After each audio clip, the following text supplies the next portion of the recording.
자, 여러분, 삶이 왜 힘들죠? 여러분들이 삶이 살아오시면서 가장 힘든 게 뭔 것 같습니까? 무엇 때문에 가장 힘든 것 같으세요? 살아오면서 가장 힘든 게 이런 거였다. 가만히 이제 들여다보면 사실은 우리의 삶이 힘든 것은 인간관계 때문입니다.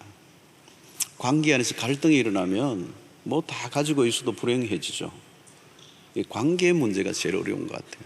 그래서 이게 사실은 에덴 동산에서 창세기 3장에서부터 시작이 된 것이잖아요. 선악과를 따먹은 인간에게 찾아온 그 후유증이 뭐냐면 이 한 몸이었던 아담과 하와의 균열이 일어난 것입니다.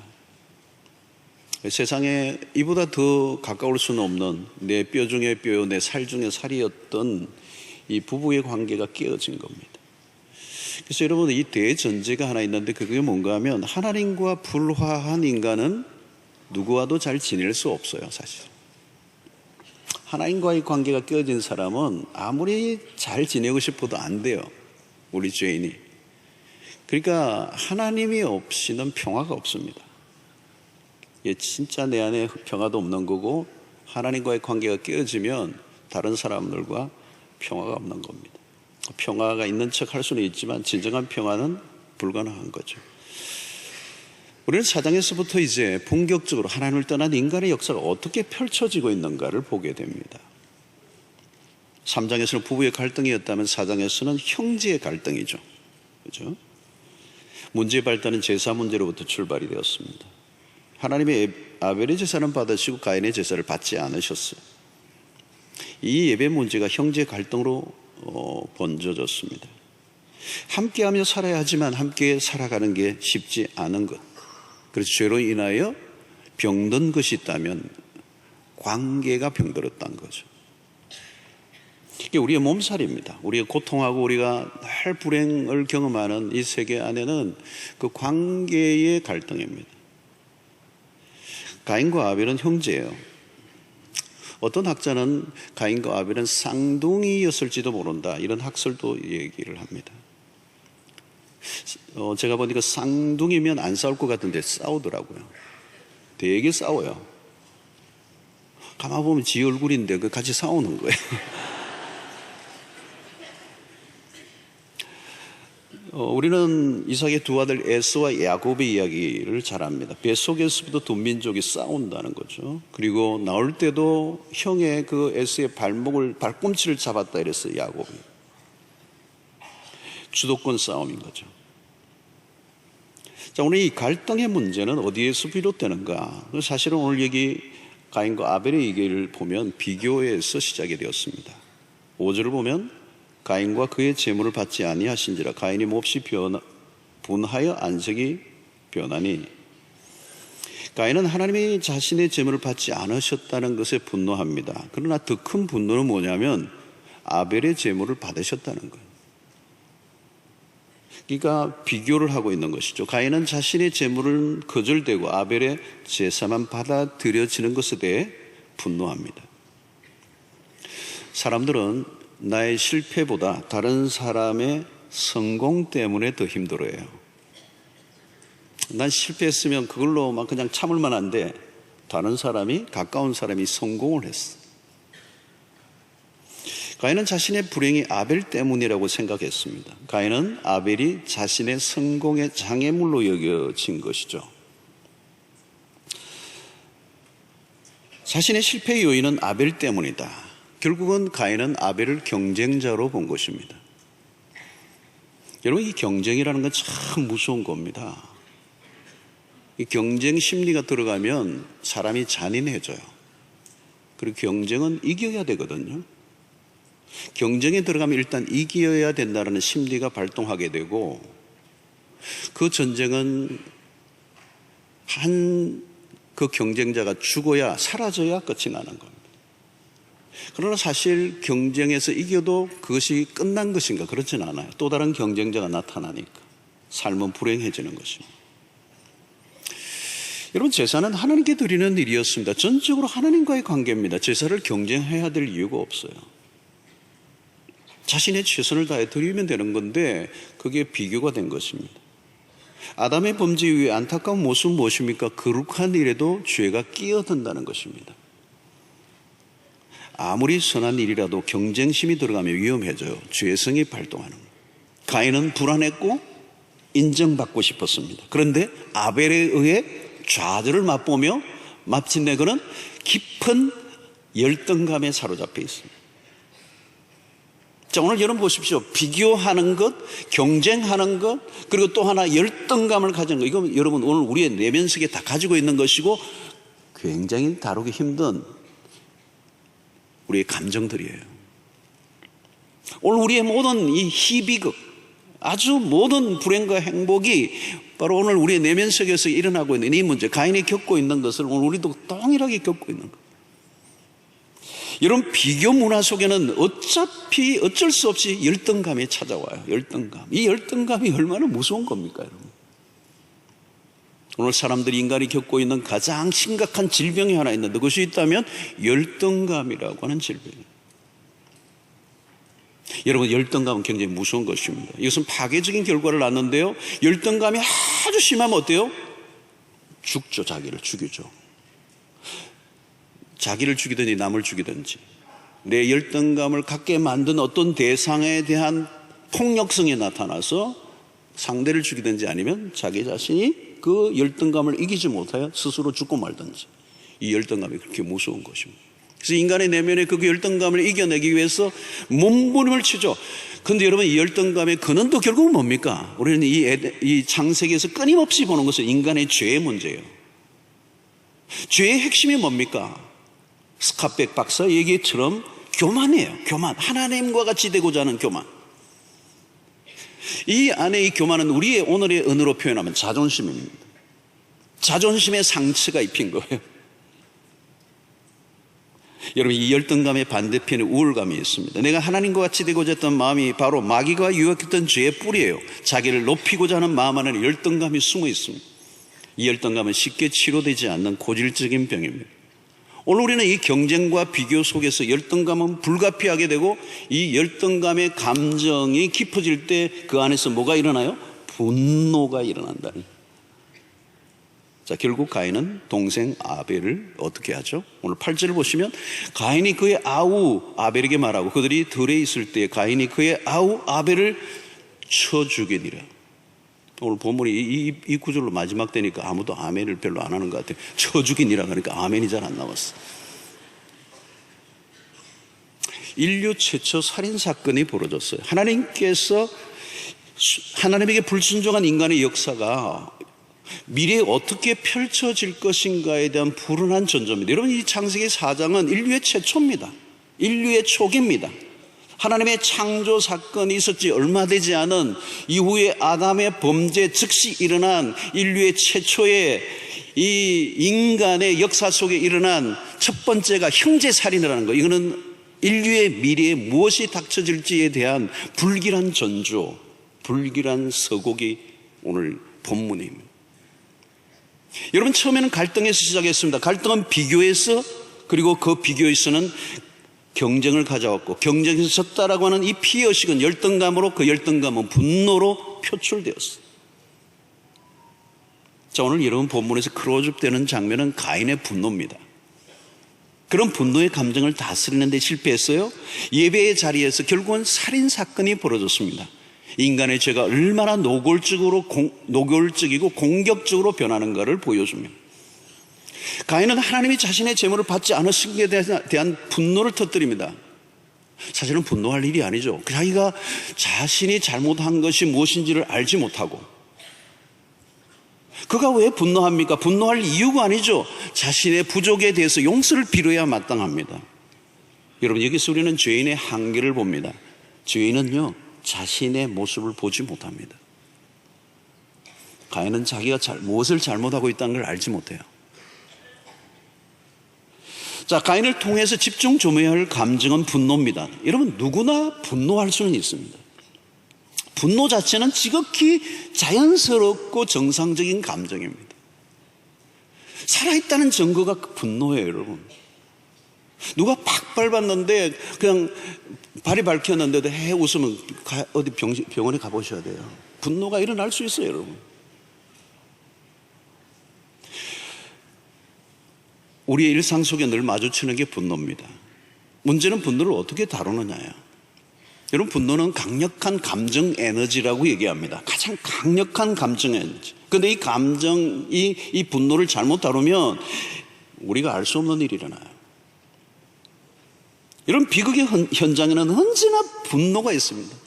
후회의 현장에 언제나 가보면 이 분노가 있어요. 그런데 이 분노는 초기에 다뤄야 돼요. 방치한 분노는 점점 커지는 것입니다. 오늘 가인은 이 분노를 컨트롤하지 않은 채 그대로 두니까 이성을 잃어버리고 이성이 마비되고 결국은 동생을 잔인하게 쳐서 죽인. 특히 우리나라에만 있는 병이 하나 있어요. 세계에는 없는데 우리나라에만 있는 병이 하나 있는데 고유의 이게 등재가 됐어요. 세계에도 화병이라는 거예요. 여러분, 우리는 분노가 많은 민족이에요. 민족적으로 다혈질이에요. 민족적으로 다혈질이에요. 우리는 국가적으로 이 민족성 안에 다혈질이 있어요. 그래서 오늘 이 7절을 우리 다시 한번 보면요, 하나님이 가인에게 물으시는 내용이죠. 내가 선을 행하면 어찌 낯을 들지 못하겠느냐. 선을 행하지 않으면 죄가 문에 엎드려 있느니라. 죄가 너를 원하나 너는 죄를 다스릴지니라. 가인은 죄를 다스리는데 실패했어요. 다스리지 않았다는 것이 정확합니다. 있는 그대로 방출했다는 것. 오늘 죄가 문에 엎드려져 있다, 엎드렸다. 이 말은 맹수가 먹이를 감을 잡아먹기 위해서 달려들 기세를 하고 웅크리고 있는 그 모습을 얘기하는 것. 죄의 힘이 가인을 지배하려고 하고 있다는 거죠. 죄가 너를 죽이려고, 죄가 너를 덮으려고 원하고 있지만 너는 그 죄를 다스려야 된다. 근데 가인은 그 다스릴 의지를 꺾어버리고 내려놓았다는 거예요. 여러분, 구약에서 분노라는 이 단어를 몇 가지로 쓰는데요, 히브리어로 아프라고 하는 단어가 있어요. 이 분노를 아프라고 하는데 이 말은 콧구멍, 얼굴 등을 의미합니다. 그러니까 코가 벌렁벌렁 거리는 거, 코에서 열기가, 뜨거운 열기가 나온다는 뜻이에요. 또 하라라고 하는 단어가 나옵니다. 하라라고 하는 이 분노를 표현하는 이 단어가 나오는데 이 단어는 불이라는 단어예요. 불. 여러분, 분노와 불이 닮아 있어요. 불이 붙으면요 다 태워버립니다. 불이 난 거하고 너무 똑같아요. 분노하면 다 태워버려요. 그리고 그 불이 어디로 번질지 모르는 겁니다. 불이 한번 붙으면 어디로 붙을지 모르고 거기에 어떤 결과를 낳을지 알 수 없는 게 이 분노라는 거예요. 그 죄가 너를 원하나 너는 죄를 다스릴지니라. 죄가 가인을 지배하려고 하지만 가인은 그 죄를 다스리려고 거부해야 되는데 그걸 그대로 받아들였다는 거예요. 결국 인류의 최초 살인자가 됩니다. 인류의 비극의 서막이죠. 안타깝게도 오늘날도 분노로 인한 살인은 끊임없이 벌어지고 있습니다. 얼마나 많은 사람이 자신의 분노를 이기지 못하고 사람을 죽이고 또 죽입니까? 여러분, 이것은 육체적인 살인뿐만 아니라 우리의 말로, 우리의 언어로, 우리의 어떤 것으로 사람들을 인격적으로 죽여버리는 일들은 오늘도 우리 주변에 수도 없이 일어납니다. 증오심에 찬 분노와 살인은 매우 가깝습니다. 분노를 우리는 결코 간단하게 취급하고 넘어가서는 안 돼요. 오늘도 가인의 후예들이 줄을 서 있습니다. 가인의 이 살인의 역사는 계속되죠. 살인은 어디에서든지 벌어집니다. 먼 곳에서 벌어지는 것이 아니고 아주 가까운 곳에서. 그래서 미국의 총기 사고는 대부분 가정에서 일어나요. 큰 사고들이 이번에도 버지니아에서 이렇게 일어났는데 그런 사고는 이게 겉으로 드러난 많은 사람들이 죽으니까 이렇게 드러났지만 실제적으로 가장 많은 사고는 가까운 곳에서, 가정에서. 그래서 미국 폭력 범죄의 55%는 가정폭력이에요. 피살자의 90% 이상은 아는 사람에 의해서 죽고 그 중에 45%는 친척에게 피살을 당한다. 여러분, 가인의 살인을 우리는 잘 보아야 합니다. 그냥 살인이 아닙니다. 형제 살인이에요. 형제 관계란 누구입니까? 우리가 늘 얘기할 때 형제란 가장 가까운 관계를 얘기합니다. 한 배에서 난 피는 모속이잖아요, 여러분. 나와 같은, 또 다른 나와 같은 존재. 무엇보다 동생 아벨은 의로운 자입니다. 그가 한 것은 단지 하나님에게 온전한 제물을 드린 것밖에 없습니다. 가인에게 직접적으로 어떤 해로움을 끼친 일이 없어요. 누가 형제를 위협하면 보호를 해줘야 할 관계입니다. 그런데 그를 죽여요. 이게 잔인한 잔혹성이에요, 인간의. 형제를 죽였다는 이 인류의 최초의 이 사건은 아주 잔혹한 인간성을 얘기하는 거예요. 요즘 모방 범죄, 모방 살인 뭐 이런 게 있잖아요. 가인에게는 그런 게 없어요. 여러분, 가인이 무슨 폭력적인 영화를 봤거나 드라마의 영향을 본 적이 없어요. 한 번도 그런 것을 어떻게 접해 본 적이 없는 인류의 최초의 죄의 힘이 얼마나 무서운가를. 형제를 죽인다는 것은 무슨 의미가 있습니까, 여러분? 그것은 그 형제를 낳은 부모에 대한 살인이에요. 부모에 대한 살인. 그런데 여러분, 이 사건을 더듬어 보면 더 충격적인 인물이 있습니다. 무엇입니까? 가인이 실제 죽이고자 한 대상은 사실 하나님입니다. 그런 하나님을 제거하고 싶은 거예요. 가인이 분노한 대상은 누구입니까? 하나님입니다. 자신의 재물을 받지 않는 하나님에 대한 분노는 무엇을 의미합니까? 하나님, 당신 죽이고 싶다는 거예요. 근데 나는 하나님을 죽일 수 없어요. 죽일 능력도 없어요. 하나님을 이길 수 없다는 것을 안 가인은 할 수 있는 일이 뭐예요? 아벨을 죽임으로 하나님을 제거하고자 한 분풀이를 한 셈입니다. 여러분, 우리는 여기서 가인을 통하여 하나님을 떠난 인간의 민낯이 무엇인가를 알 수 있습니다. 여러분, 모든 생명은 하나님으로부터 왔습니다. 하나님으로부터 온 생명을 죽이는 일 자체도 결국은 하나님을 겨냥한 것이에요. 성도 여러분, 우리는 폭력적인 세상을 살고 있습니다. 가인의 후예들, 그들은 살인의 추억을 가지고 있는 거예요. 가인의 후예들은 공격적입니다. 살벌합니다. 분노로 가득 차 있습니다. 항상 먹잇감을 찾고 있습니다. 오늘 우리 세상은 압력사회에 무엇인가를 꽉 눌려져 있어요. 곳곳에서 순간적으로 터져 나옵니다. 마치 휘발유 통을 들고 다니는 사람들이 불을 만난 것처럼. 여러분, 분노의 감정을 방치하면 그 분노가 나를 삼킵니다. 분노의 감정은 감정 그대로 있는 게 아니고 마귀가 그 감정을 사용합니다. 에베소 4장 26절 27절의 말씀이잖아요. 분을 내어도 분을 누구나 내요. 그러나 죄를 짓지 말라는 거예요. 해가 지도록 분을 품지 말고 빨리 해결하라는 것입니다. 해결하지 않으면 마귀에게 틈을 주십니다. 다시 말하면 그 분노의 감정에 사로잡혀 그대로 방치하면 죄를 지을 기회를 방치하는 것. 감정이 죄의 지배를 받으면 어디로 갈지 모릅니다. 결국 가인은 이성을 잃어버리잖아요. 분별력이 없어요. 짐승처럼 행동하는 것입니다. 여러분, 신약 시대로 나온 오늘 우리에게는 우리의 어떤 것으로 하나님 앞에 나아갈 때 하나님이 받아주시는 게 아니고요, 하나님 우리를 받아주시는 하나의 이유가 있다면 예수 그리스도 때문입니다. 여러분, 이제는 우리 어떤 것으로 우리가 하나님 앞에 인정을 받으려고 노력할 필요도 없습니다. 예수 그리스도를 통하여 하나님이 우리를 받아주셨고, 그 예수 그리스도의 십자가라는 렌즈를 통하여 우리를 평가하십니다. 우리의 무엇이, 우리의 어떤 세상적인 어떤 업적이, 우리의 어떤 재능이, 우리의 충성이 하나님 앞에 받아들여지는 게 아니에요. 우리를 받으시는 유일한 기준은 우리가 행한 그 무엇이 아니라 하나님이 그 아들을 통하여 우리에게 행하신 그 십자가로 인하여 우리를 받아주시고 인정해 주시는 거예요. 그래서 고린도후서 5장 17절에 바울은 이런 표현을 쓰죠.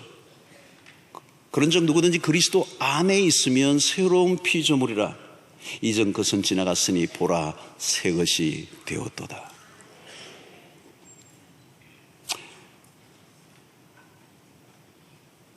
에베소서 2장 10절에서는 이런 표현을 써요. 우리는 그가 만드신 바라 그리스도 안에서 선한 일을 위하여 지으심을 받은 자니. 오늘 여기서 우리는 그가 만드신 바라라고 하는 이 부분이 굉장히 중요합니다. 우리는 그의 걸작품이다. 이제 그분의 마스터피스다. 하나님이 가장 자랑스러워하는 존재들이다. 왜요? 그리스도 때문에. 이제 우리는 비교할 필요도 없고요, 경쟁할 필요도 없습니다. 오늘도 여러분이 주님 앞에 나오신 것은 그리스도의 보혈 때문에, 그 그리스도의 십자가를 의지하고 나온 자들을 하나님은 그 아들로 인하여 우리를 하나님의 자녀로 동일하게 봐주시고 세상의 어떤 기준으로 인하여 우리를 평가하시는 분이 결코 아닙니다. 중요한 것은 우리의 마음입니다. 우리의 진심 어린 마음, 우리의 영과 진리로 하나님 앞에 온전히 나오기만 한다면 세상적인 어떤 기준과 세상적인 방식으로 우리를 평가하고 우리를 정죄하고 우리를 심판하시고 비난하시는 하나님이 안에서, 사랑하는 성도 여러분, 다른 사람과 비교도 하지 마세요. 경쟁하지 마세요. 오늘 나로 충분합니다. 시편 23편의 다윗의 고백이 그거 아니에요. 여호와는 나의 목자시니 내가 부족함이 없습니다. 다 기준은 하나밖에 없어요. 그분이 나의 목자이시기 때문에 내 상황과 내 여건과 내 어떤 것들을 볼 때는 때로는 앞이 보이지 않아도 상관없어요. 여호와가 나의 목자시기 때문에 나는 나로 충분합니다. 지금 이 순간 나는 만족하고 행복하고 기뻐합니다. 그러면 여러분, 다른 사람들을 바라볼 때 여러분, 다른 사람이 나보다 더 잘 되고 뭔가 잘 풀리고, 여러분 그런 사람들을 축복할 수 있어야 돼요. 여러분, 배합하지 마세요. 여러분, 다른 사람들을 진정으로 축복할 수 있는 단계가 된다면 그분은 이미 복을 받은 사람인 줄로 믿습니다. 여러분, 사울이 백성들의 노래소리가 있잖아요. 노래소리, 골목마다 여인들이 무슨 노래를 부르냐면 사울은 천천히요 다윗은 만만히로다. 그 당시에 이스라엘의 빌보드 차트 넘버 1, 사울은 천천, 다윗은 만만, 막 노래를 부르는 거예요. 그 사울이 배가 아픈 거예요. 저 죽여야 되겠다는 거예요. 배아파하지 않고 그 만만이라고 부르짖는 그 다윗을 축복했다면 그는 그의 사이예요. 그리고 그는 하나님이 기름 부은 자예요. 그를 축복했다면 사울의 인생은 다윗을 세운 기가 막힌 왕이 되었을 것입니다. 사랑하는 성도 여러분, 가인이 하나님의 아벨의 제물을 받으신 걸 보고 축복했다면 얼마나 멋있을까요? 하나님의 아벨의 그 제사를 받는 그 모습을 보고 가인이 그 동생을 축복하고 자기 자신도 하나님 앞에 정성을 다해 최선의 예배를 드렸다면 아무 문제가 없었을 거예요. 사랑하는 성도 여러분, 우리 안에 무엇이 문제입니까? 죄성이에요. 끊임없이 비교하고 끊임없이 경쟁하고 끊임없이 높아지고자 하는 그 죄성을 우리의 힘으로는 해결하기 힘들어요. 오늘 우리 안에 있는 어떤 감정들이 있다면 하나님 그 부정적인 감정이 성령의 능력으로 녹여지게 하여 주시옵시고, 우리는 우리보다 나은 사람들을 축복할 수 있는 마음을 허락하여 주시옵소서. 그리고 하나님과의 관계에 온전하게 회복되어 온전한 제사를 나 스스로 드리고 우리의 공동체 안에 이 예배가 바르게 회복된다면 나와 이웃과 나와 형제와의 관계도 회복되게 될 줄로 믿습니다. 결국은 이 예배의 이 문제가 관계의 문제로 가고 형제의 살인으로 연결됐다는 이 사실을 기억한다면 오늘 우리가 하나님과의 바른 관계를 맺는 이 예배가 얼마나 중요한가, 그리고 예배를 드리는데 우리가 하나님에 대한 우리의 태도가 어떤가를 날마다 확인하고, 우리는 함부로 예배를 드리는 것이 아니라 우리의 정성과 우리의 마음을 다하여 하나님을 최고의 예우하며 그분에게 마땅한 예배를 온전히 올려드림으로 우리에게 주어지는 모든 부정적인 감정들, 인간관계에 있는 모든 꼬여있는 것들이 이 예배 안에서, 하나님과의 관계 안에서 완전히 풀려나는 역사가 여러분들에게 있게 되기를 주의 이름으로 축원합니다.